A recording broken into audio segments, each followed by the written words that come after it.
guys, this is Karthik from CAAPID Simplified, and today I'm going to speak to you about a very interesting topic, US healthcare. Have you ever written in your supplemental answer the word access to care without completely understanding what it means?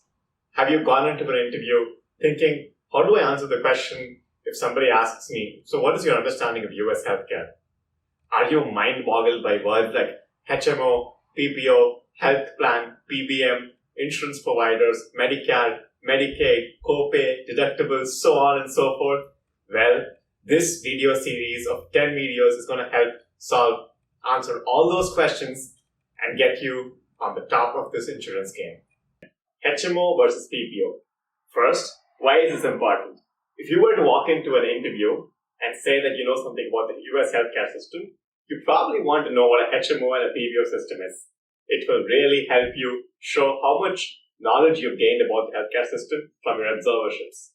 Number two, if you had a dental office practice later in the future, and that's your long-term goal, you would have to tie up with one of two health insurance organizations, either a HMO or a PPO. And that would tremendously change the kind of patient pool that you would be providing care to. At the end of this video, you would be able to make that decision based on the knowledge I provide. First, let's discuss what a HMO is, a health maintenance organization. An insurance company that ties up with several employers will then go and tie up with a certain set of prescribers, doctors, dentists, and so on. Everybody that they develop a contract with are called doctors in their network. So a HMO has doctors they have developed contracts with, and only to those people do they provide special benefits. You could be one of them if you tie up with them. For a patient, this means two things. Number one, if a patient has to get a prescription from let's say, endocrinologist or an orthodontist, they cannot do that directly.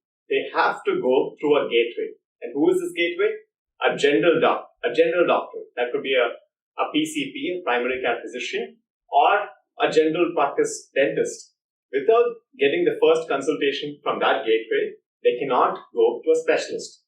So if I know which specialist I need to go to, and if I know when I need to go to them as a patient to get a prescription, I have to go through two consultations each and every time. And this also complicates for each and every member of my family.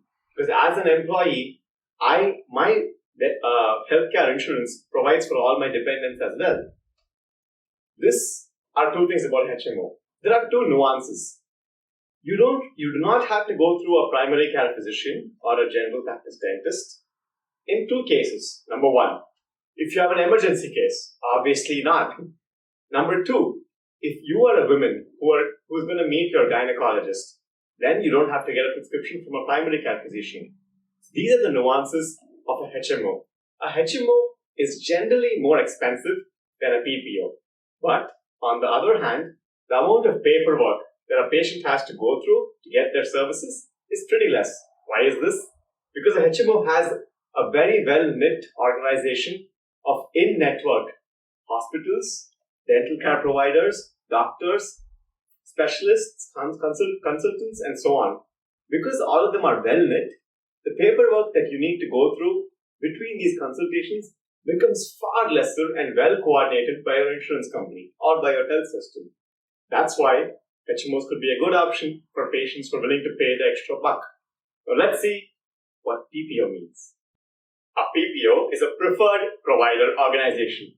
Probably less than 40% of America are in PPO systems, especially in the West Coast, California. You go ask them about Kaiser Permanente, and they would not a big yes. A PPO is a little different. They have doctors in their network, doctors with whom they develop a contract, or hospital systems, dental systems who they develop a contract with. Within these systems, they let patients come in and get their services. Let's see from a patient perspective why a PPO could be different. Number one, if I were to visit a specialist, I don't have to go through a PCP or a general dentist. I can directly visit the specialist. That means an extra consultation is reduced.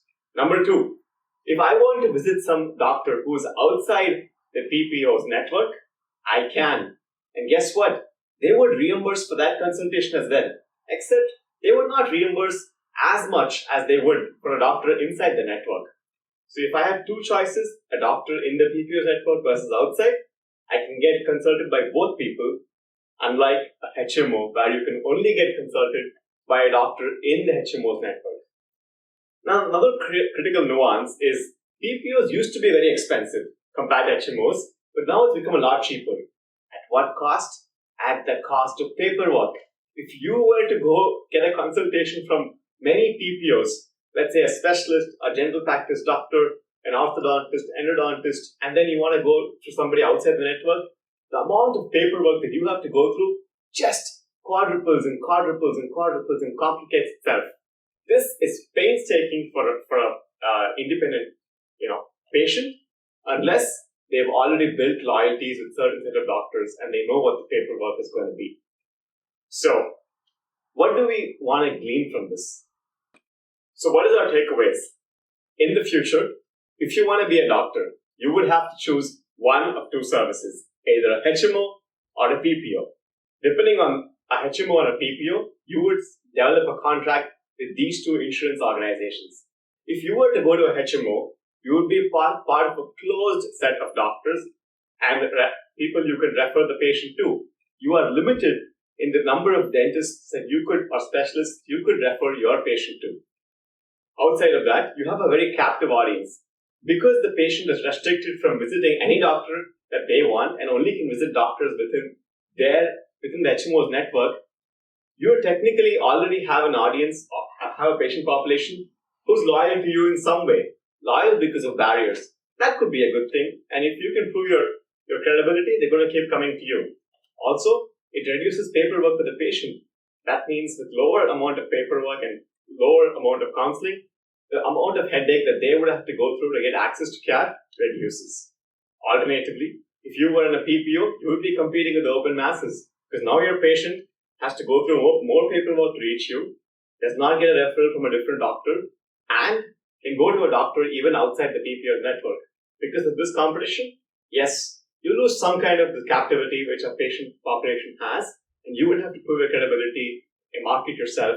But definitely, you could build a direct loyalty without having a gateway like a PCP standing in between you and the patient.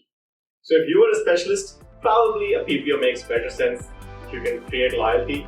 If you are a general practitioner, probably a HMO makes sense, especially if you're in California and there's a lot of competition. That said, let's see in video number 2. If you want to make your CAAPID application process easier, hit subscribe now, show your support and love, and we will keep helping.